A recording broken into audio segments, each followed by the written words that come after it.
அநேக நேரங்களில் வேதத்தை வாசிக்கிறதுக்கு நம்ம யோசிப்போம்.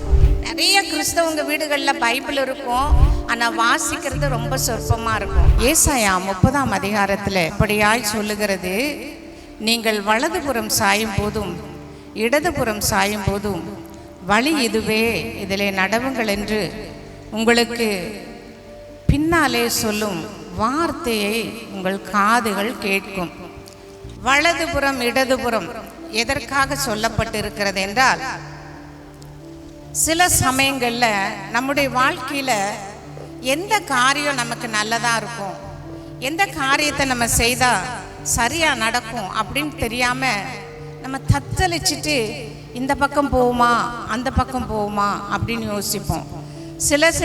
சில சமயங்களில் நம்ம ஊர்களுக்கு போகும்போது வழி தெரியாமல் நம்ம தவிக்கிறதையும் நம்ம பார்த்துருப்போம்.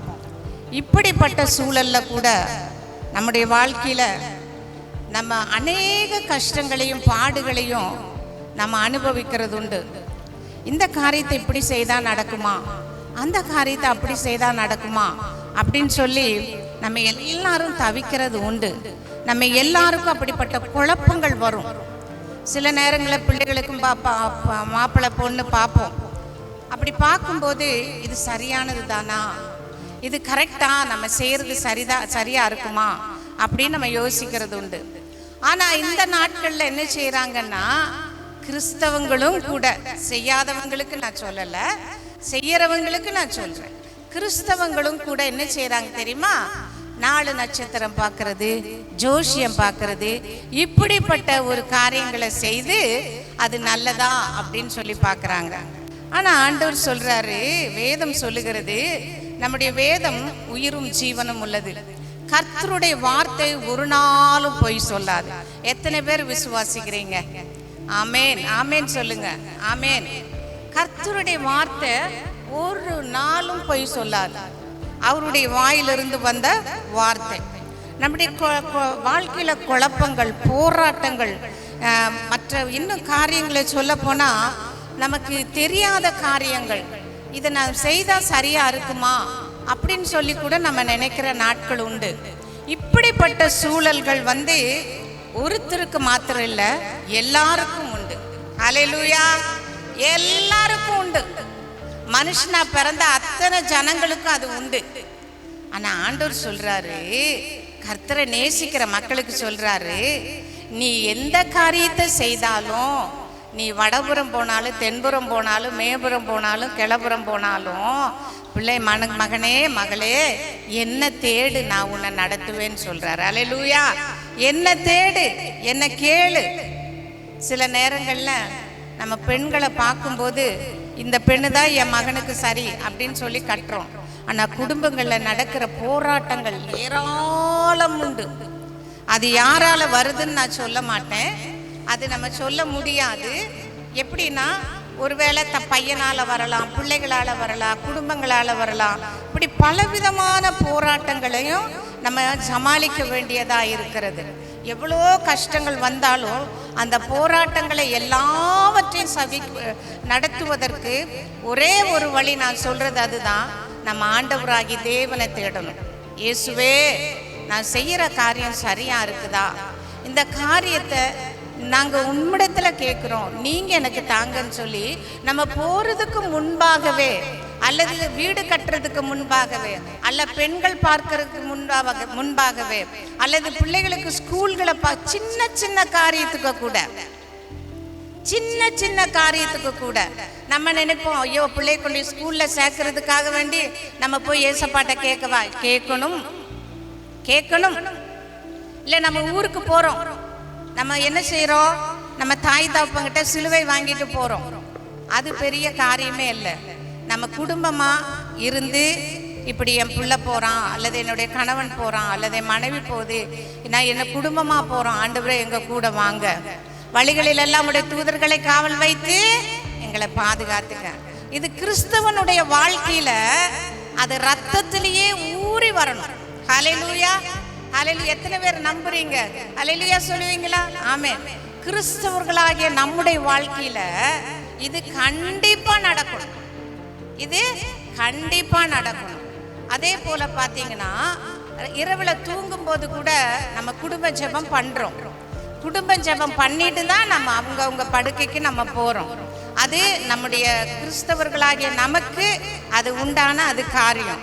இப்படிப்பட்ட எல்லா காரியத்திற்கும் ஆண்டவர் ஒரே வார்த்தை சொல்லிடுறாரு, நீ வலதுபுறம் போனாலும் சரிப்பா, இடதுபுறம் போனாலும் சரி, நான் உன்னோடு இருக்கிற, நீ போகிற இடத்துல எல்லாம் நீ என்ன செய்ய, என்னுடைய வார்த்தையை பாருங்க, இடதுபுறம் சாயும் போதும் வலதுபுறம் சாயும் போதும் வழி இதுவே, நடவுங்கள் என்று உங்களுக்கு பின்னாலே சொல்லும் வார்த்தையை உங்கள் காதுகள் கேட்கும். கர்த்தருடைய வார்த்தையை நம்ம வாசித்து அந்த வார்த்தையின்படி நம்ம நடக்கும்போது அந்த வார்த்தை நம்மளோடு பேசும். கர்த்தருடைய வார்த்தை உயிரும் ஜீவனும் உள்ளதுன்னு நான் சொன்னேன். ஆண்டவராகிய இயேசுவினிடத்தில் இருந்த வந்த வார்த்தை தான் இந்த வேதத்தில் இருக்கிற வார்த்தைகள். நம்ம அநேக நேரங்களில் வேதத்தை வாசிக்கிறதுக்கு நம்ம யோசிப்போம். நிறைய கிறிஸ்தவங்க வீடுகளில் பைபிள் இருக்கும், ஆனால் வாசிக்கிறது ரொம்ப சொற்பமாக இருக்கும். சில பிள்ளைகள் வழி தவறி அவர்களுடைய சுயநலத்துக்காக சுய இஷ்டத்துக்காக அவங்க என்னென்னதோ செய்கிறாங்க. இப்படிப்பட்ட எல்லா காரியத்திலையும் நம்மை நடத்துகிறவர் ஆண்டவராகிய தேவன் ஒருவரே. அல்லேலூயா. ஆண்டவராகிய தேவன் சகல காரியத்திலும் நமக்கு நன்மை செய்கிறவராய் இருக்கிறார். அவருடைய வார்த்தைகளை நம்பி அவரை விசுவாசித்து, அவருடைய வார்த்தைகளை நம்பும் போது நம்ம தேவனையே விசுவாசிக்கிறோம், அவரையே நம்புறோம், இயேசுவையே நம்புறோம். அப்படி நம்பி நம்ம ஒவ்வொரு காரியத்தையும் செய்யும்போது நமக்கு வியாபாரம் ஆனாலும் சரி. நாங்கள் சொந்தமாக கிளினிக் வச்சுருந்தோம். ஆனால் இன்னைக்கும் அந்த லேபுக்கு ரொம்ப பிரசித்தி இருக்குது. எப்படின்னா, காலையில் நாங்கள் அங்கே போன உடனே வேதத்தை வாசித்து ஜெபித்து அதுக்கப்புறம்தான் அந்த வேலையை நாங்கள் ஆரம்பிப்போம். அப்படி ஆரம்பிச்சதுனால அது அவ்வளவு பிரசித்தி பெற்று அது வந்தது. அந்த கிளினிக் பேரை சொன்னாலே எல்லாருக்கும் தெரியும். இன்றைக்கும் உங்கள் ஐயாவை பற்றி திருச்சியிலெல்லாம் நீங்கள் கேட்டீங்கன்னா ரேணு லேப் ஓனரா அப்படின்னு தான் சொல்லுவாங்க. அந்த லேபுக்கு அவ்வளவு ஒரு பிரசித்தி இருக்குது, நிறைய பேர் வர்றாங்க. அதனுடைய மெயின் காரணம் என்ன தெரியுமா? நாங்கள் ப்ரேயர் பண்ணுவோம், காலையிலையும் ப்ரேயர் பண்ணுவோம், சாயந்தரமும் ப்ரேயர் பண்ணுவோம். பேஷண்ட்டு வரல அப்படின்னா வேதத்தை எடுத்து உட்கார்ந்து நாங்கள் வேதத்தை வாசித்துக்கிட்டே இருக்கிற நாட்கள் உண்டு. கர்த்தர் அநேக விதத்தில் 1 10 ஆக்கினார், 10 20 ஆக்கினார், 100 ஆக்கினார், இப்படி 1000 ஆக்கினார். எனக்கு அருமையான தேவச்சனமே, நம்முடைய குடும்பங்களில் ஏன் தருத்திரம் வருது தெரியுமா? நம்முடைய குடும்பங்களில் ஏன் பிரச்சனை வருது தெரியுமா? நம்முடைய குடும்பங்களில் ஏன் ஒருத்தருக்கு ஒருத்தர் பிடிக்காம சண்டை வருது தெரியுமா? இது எல்லாமே நம்ம ஆண்டவராகிய தேவனுடைய வார்த்தை நம்முடைய குடும்பங்களில் இல்லை. கர்த்தரை தேடுறதுல நம்ம குறைவுபடுறோம். கர்த்தருடைய தேடுறத நம்ம குறைவுபடுறதுனால எல்லாமே ஒன்றுமில்லாம போகுது. முதலாவது என்ன தெரியுமா? கர்த்தருடைய வசனத்தின் மூலம் அவர் நமக்கு வழிகளை ஆயத்தப்படுத்தி தர்றார். அல்லேலூயா. கர்த்தருடைய வசனத்தின் மூலம் நமக்கு வழிகளை ஆயத்தப்படுத்தி தர்றார். அடுத்தது பார்த்தீங்கன்னா சங்கீதம் 32:8 சொல்லுது, உனக்கு போதித்து நீ நடக்க வேண்டிய வழியை உனக்கு காட்டுவேன், உன்மேல் என் கண்ணை வைத்து ஆலோசனை சொல்லுவேன். அல்லேலூயா. ஆண்டவர் சொல்றாரு, நீ என்னுடைய வேதத்தை நீ நேசித்தீனா, என்னுடைய வேதத்துக்கு நீ முக்கியத்துவம் கொடுத்தீனா, என்னுடைய வார்த்தைக்கு நீ முக்கியத்துவம் கொடுத்தீனா, நான் உன்னை என்ன செய்வேன்? உன்மேல் என்னுடைய கண்ணை வைப்பேன். நீ எங்க போற? இன்னைக்கு நம்ம வீட்டுல சின்ன குட்டீஸ் எல்லாம் இருக்கிறாங்க, வீட்டுக்குள்ளேயே நடப்பாங்க, போவாங்க, வருவாங்க. ஆனா நம்முடைய கண்கள் யாரு மேல இருக்குது? நம்முடைய அந்த சின்ன குழந்தை மேலதான் இருக்கும். ஹல்லேலூயா. இந்த சின்ன குழந்தை எங்க போகுது, என்ன செய்யுது, எதையா தொற்றுமோ, எதையா தூக்கி போட்டுருமோ அன்னு சொல்லி அப்படியே பார்த்துட்டே இருப்போம். அதே போல ஆண்டவர் சொல்றாரு, நான் உன் மேல என் கண்ணை வச்சு உனக்கு என்ன செய்வேன்? உன்னை பாதுகாப்பேன். உன்னை என்ன செய்வேன்?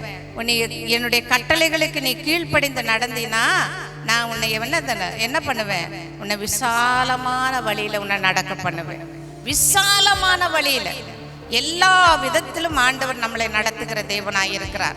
சங்கீதம் 119:4-5 இப்படியா சொல்லி இருக்கிறது, நான் உம்முடைய கட்டளைகளை ஆராய்கிறபடினாலே விசாலத்திலே நடப்பேன். இவன் முதலாவது நம்ம கண்ணை நம்ம மேலே வைக்கிறார். இயேசுவின் கண்ணை நம்ம மேலே வைத்து நம்மளை பாதுகாக்கிறார். நீங்கள் பிஸ்னஸ் பண்ணுறீங்களோ அல்லது வேலை செய்கிறீங்களோ அல்லது நடக்கிறீங்களோ அல்லது பஸ்ஸில் போகிறீங்களோ, எங்கே போனாலும் அவருடைய கண்கள் உங்கள் மேலே நோக்கமாக இருக்கிறது. அவர் என்ன செய்கிறாரு? உங்களை நடத்துகிறாரு. இது எதனால வருதுன்னா, கர்த்தருடைய வேத வசனம் நமக்குள்ள செயல்படணும். உங்கள் ஐயாவுக்கு மனப்பாடமே அது பைபிளில் எல்லாமே மனப்பாடமாக தெரியும். எந்தெந்த வசனம் எங்கெங்கே இருக்கு அப்படின்னு சொல்லி பசங்க கிட்ட சொல்லிட்டே இந்த வசனத்தை வாசி அப்படின்னு சொல்லுவாங்க. அது கரெக்டாக இருக்கும் அந்த வசனம். ஏன்?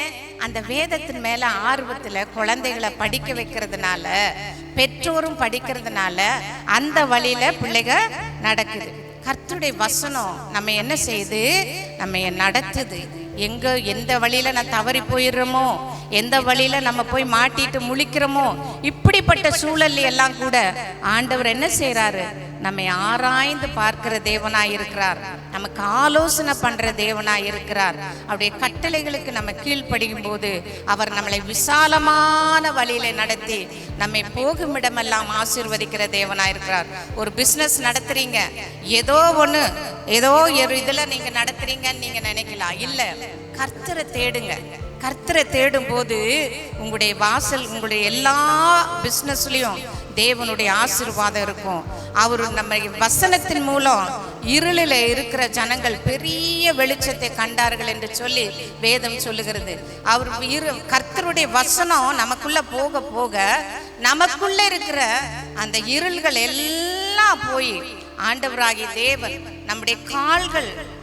நம்முடைய கால்களுக்கு தீபமும் பாதைக்கு வெளிச்சமா இருக்கிறார். நம்முடைய பாதைகள் தேவனுக்கு பிரியமில்லாத வழியில போய் விடாதபடிக்கு ஆண்டவர் நம்மை நடத்துகிற தேவனாயிருக்கிறார். தேவனுடைய வசனத்தின் மூலம் தேவன் சரியான நேர் வழியில, சரியான பாதையில உங்களை நடத்துகிற தேவனாயிருக்கிறார். கர்த்தருடைய வேதத்துக்கு முக்கியத்துவம் கொடுங்க. கர்த்தருடைய வேதத்தை ஆராய்ந்து அறிந்து அவருடைய வேதத்தை நேசித்து நடங்க.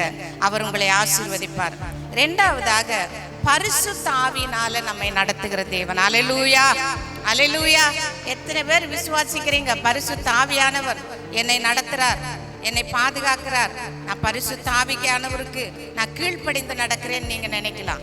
ஆண்டவராகிய தேவன் சொல்லுகிறார், பரிசுத்த ஆவியானவர் நம்மை வழி நடத்துகிற தேவனாய் இருக்கிறார். சங்கீதம் 143:10 இப்படியாய் சொல்லப்பட்டிருக்குது. சங்கீதக்காரன் சொல்லுகிறார், உமக்கு பிரியமானதை செய்ய எனக்கு போதித்தருளும், நீரே என் தேவன், செம்மையான வழியிலே நடத்துவாராக. அவரே நம்முடைய தேவன், செம்மையான வழியில நம்ம என்ன செய்யறாரு? நடத்துறார். நம்முடைய இஷ்டத்துக்கு நம்ம போக முடியாது. தேவனை தேடும் போது தேவன் நம்மை அவருடைய செம்மையான வழியில, இதுல போனா என் பிள்ளைக்கு நல்லா இருக்கும், இதுல போனா என் மகனுக்கு ஆசீர்வாதம் கிடைக்கும், இந்த வழியில போனானா அவனுக்கு இப்படி இருக்கும்னு சொல்லி கர்த்தருடைய ஆவியானவர் நம்மை நடத்துவார். நம்ம எங்க போனாலும் கர்த்தருடைய ஆவியானவரை நம்ம தேடும் போது அவர் நிச்சயமாய் நம்மை ஆசீர்வதிக்கிற தேவனாய் இருக்கிறார். பரிசுத்த ஆவியானவர் நம்மை செம்மையான வழியிலே நடத்துகிறவராய் இருக்கிறார். யோவான் 16:13 சொல்லுது, இயேசு சொல்லுகிறார், சத்திய ஆவியாகி அவர் வரும்போது சகல சத்தியத்துக்குள்ளும் உங்களை நடத்துவார். அவர் தம்முடைய சுயமாய் பேசாமல் தாம் கேள்விப்பட்டவைகளை யாவையும் சொல்லி வரப்போகிற காரியங்களை உங்களுக்கு அறிவிப்பார். ஆண்டவராகிய தேவன் நம்முடைய சுயத்தை மறைத்து பரிசுத்த ஆவியானவரே அதை நடத்துகிற தேவனாய் இருக்கிறார். எனக்கு அன்பான தேவச்சனமே, பரிசுத்த ஆவியானவர் நமக்குள்ளே இருக்கும் பொழுது ஒரு நாளும் தீங்கு நம்மை அணுகாது. ஒரு நாள் தீமையான வழியில நம்ம போயிட மாட்டோம். ஒரு நாளும் பொல்லாதவர்கள் வந்து நமக்கு கெடுதல் நினைக்கிறதுக்கு பரிசுத்த ஆவியானவர் விடவே மாட்டார். நீங்கள் பரிசுத்த ஆவியானவருக்கு கீழ்ப்படிந்து நம்ம நடக்கும்போது, நம்முடைய குழப்பமான வழியில நம்ம போகும்போது, இருவழி சந்தையில நடக்கும்போது கர்த்தர் நம்ம சூழ்நிலைகளை எல்லாவற்றையும் மாற்றி நமக்கு நல்ல காரியத்தை செய்து நம்மை நடத்துகிற தேவனாய் இருக்கிறார்.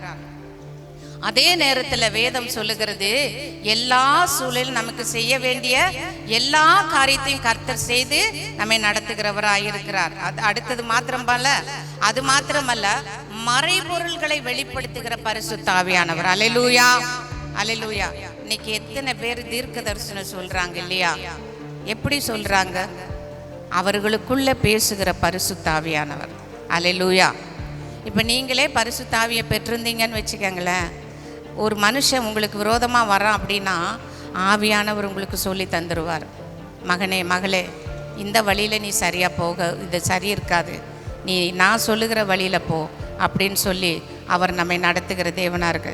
தேவன் நம்மை அவருடைய வசனத்தினாலும் ஆவியினாலும் உங்களை நடத்தி உங்களுக்கு போதித்து உங்களை வழி நடத்துவாராக. கர்த்தர் உங்களை ஆசீர்வதிப்பார். உங்களுடைய எல்லா இக்கட்டுகளும், உங்களுடைய எல்லா நெருக்கங்களையும் பரிசுத்த ஆவியானவரும் வேத வசனமும் இந்த நாளிலே உங்களோடு இருந்து உங்களை வழி நடத்தி உங்களை பலப்படுத்தும், உங்களை ஆசீர்வதிக்கும். உங்களுடைய எல்லா கண்ணீரையும் துடைத்து உங்களுடைய திக்கற்ற வாழ்க்கைகளை மாற்றி உங்களுடைய வாழ்க்கையிலே ஆசீர்வாதமான காரியத்தை செய்து உங்களை பலப்படுத்துகிற தேவனாய் இருக்கிறார். அவர் ஒருபோதும் உங்களை கைவிட மாட்டார். அதனால் நீங்கள் வேத வசனத்துக்கு முக்கியத்துவம் கொடுங்க, பரிசுத்த ஆவியானவருக்கு முக்கியத்துவம் கொடுங்க. அவர் உங்களை ஆசீர்வதித்து உங்களை வழி நடத்துவார். ஆபிரகாமின் தேவன், ஈசாக்கின் தேவன், யாக்கோபின் தேவனாகிய கர்த்தர் நம்முடைய தேவனாய் இருக்கிறார்.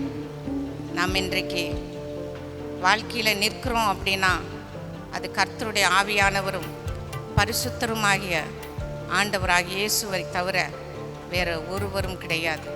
நான் நிற்பதும் நிர்மூலமாகாது இருப்பதும் என் தேவனுடைய சுத்த கிருபை.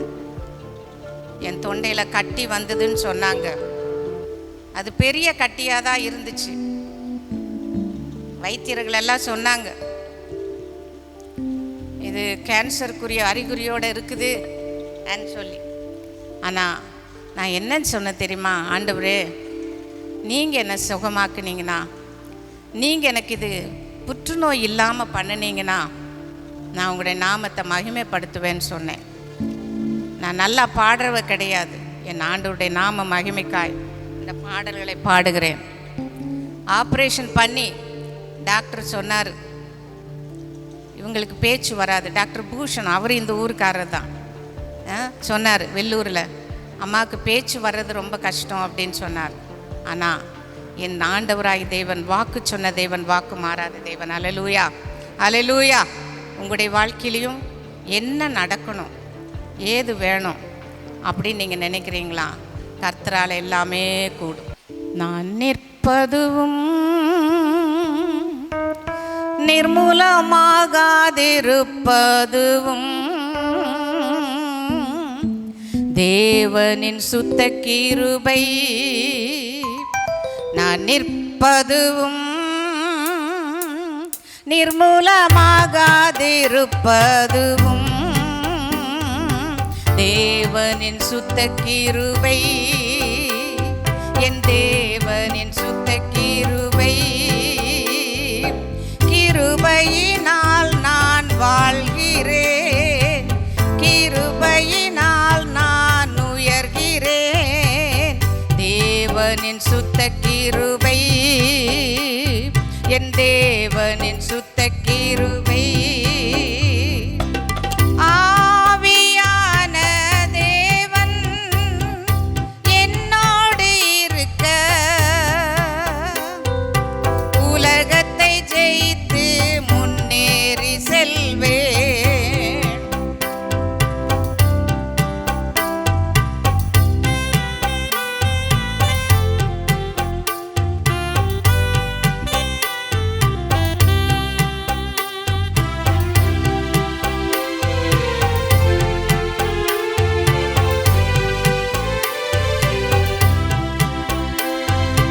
கிருபையினால் நான் வாழ்கிறேன், கிருபையினால் நான் உயர்கிறேன்.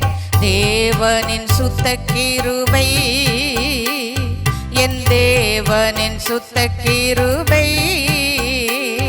நான் நிற்பதுவும்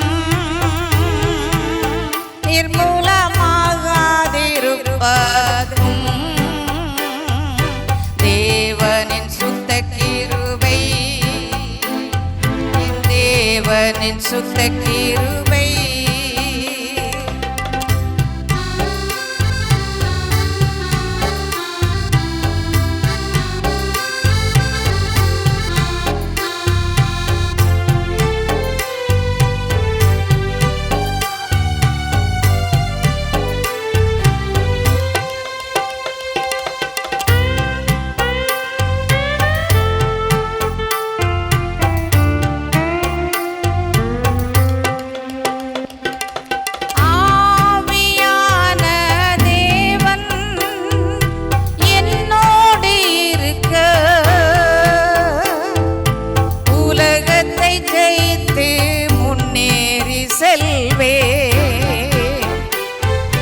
சிலுவையின் பலனால் என்னை நிரப்பி பாவத்தை மேற்கொள்ள உதவுகின்றார்.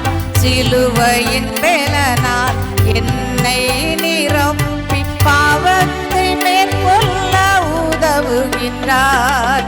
கிருபையினால் நான் வாழ்கிறேன், கிருபையினால் நான் உயர்கிறேன். தேவனின் சுத்த கிருபை, என் தேவனின் சுத்த கிருபை.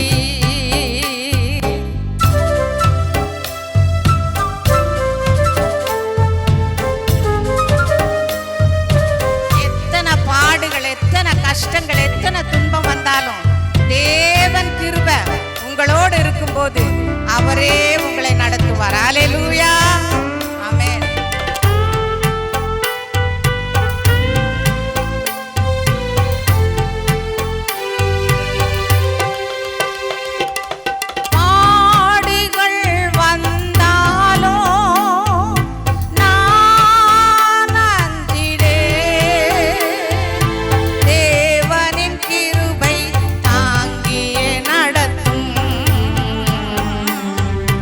சத்துருவின் சேனை எதிர்த்து வந்தாலும் வல்ல தேவன் வெற்றி தருவார். சத்துருவின் சேனை எதிர்த்து வந்தாலும் வல்ல தேவன் வெற்றி தருவார். கிருபையினால் நான் வாழ்கிறேன், கிருபையினால் நான் உயர்கிறேன். தேவனின் சுத்த கிருபை, என் தேவனின் சுத்த கிருபை. அல்லேலூயா. நம்முடைய ஆண்டவராகிய இயேசு ஆபிரகாமின் தேவனும் ஈசாக்கின் தேவனும் யாக்கோபின் தேவனுமாகிய நம்முடைய தேவனாகிய கர்த்தர். நான் உங்களுக்காக ஒரு ஜெபம் பண்றேன். கொஞ்சம் எந்திரிச்சு நிற்பீங்களா? முடிஞ்சவங்க மாத்திரம் எழும்புங்க, வயசானவங்க முடியாதவங்க எழும்ப வேண்டாம். ஆண்டவரே, உம்மை தேடி வந்திருக்கிறார்கள் சுவாமி. எங்களை தேடி வரல, இயேசுவை தேடி வந்திருக்கிறார்கள். அழைக்கப்பட்டவர்கள் அநேகர் ஆண்டவரே, தெரிந்து கொள்ளப்பட்டவரோ சிலராயிருக்கிறார்கள். உடைய இருதயம் எவ்வளவு நொறுங்கி இருக்கிறது. எந்த வாஞ்சியோடு வந்தார்கள், எந்த வியாதிகளோடு வந்தார்கள், எந்த மன கசப்புகளோடு வந்தார்கள், எந்த போராட்டத்தோடு வந்தார்கள். நான் போகிற வழி சரியான வழிதானா ஆண்டவரே எனக்கு சொல்லுங்கள் என்று சொல்லி ஆண்டவரே உம்முடைய ஊழியக்காரனை தேடி வந்திருக்கிறார். இயேசுவின் நாமத்தினாலே கர்த்தாவே, இந்த சொற்ப ஜனங்கள் எல்லா விதத்திலும் அவருடைய இருதயத்தின் ஆழத்தில் இருக்கிற அத்தனை வேண்டுதல்களையும் விண்ணப்பங்களையும் ஆமென்றும் ஆமேன் என்றும் நீர் ஆசீர்வதித்து அவருடைய வியாதிகளை சுகமாக்கி அவருடைய மன வேதனைகளை போக்கி அவருடைய கண்ணீரை துடைத்து உம்முடைய பாதத்தில் இருக்க என் தேவன் உம்முடைய பாதத்தை தேட ஆண்டவரே நீர் ஆசீர்வாதத்தையும் சமாதானத்தையும் கட்டளிட்டு நீர் வழிநடத்தி ஆசீர்வதிக்கவே வேண்டும் என்று இயேசுவின் நாமத்தில் தாழ்மையோடு வேண்டிக் கொள்ளுகிறேன் நல்ல பிதாவே. ஆமேன், ஆமேன்.